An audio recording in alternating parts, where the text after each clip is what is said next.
Lunges have always been known as an exercise, regardless of the variation, whether you're doing a forward lunge, reverse lunge, split squat, walking lunges, so many different variations of lunges, but they've always been known to these exercises that are just great for runners.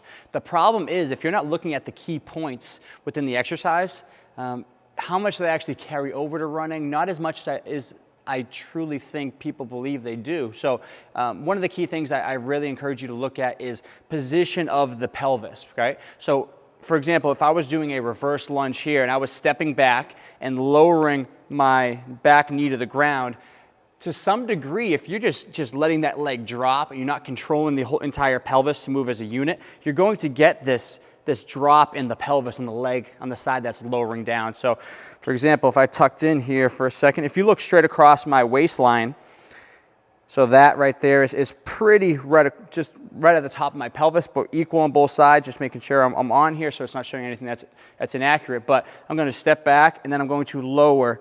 As I go down here, you can see the drop of this pelvis. So this left hip is lower than the right hip. You always want to make sure when you are incorporating any kind of movements, especially when it comes to being specific to a sport like running and being on single leg stance and being stable in the pelvis is fairly level straight across. If not, the other side is actually slightly higher than the leg that you're balancing on. So what I want to do is, as I come back, I want to step back, I want to try to maintain the position of my pelvis, and then I want to control, you can see here, I'm controlling the entire pelvis down as a unit. So one thing I think where a lot of people get in trouble is we start adding a lot of resistance. So we start adding dumbbells, barbells, we really complicate these movements, they're really heavy, and you'll notice there's that big drop on one side of the body. So what I always recommend, if you're incorporating different lunge variations, because you've been told reading running magazines or just been told by people that they carry it over to running, make sure you're focusing on the position.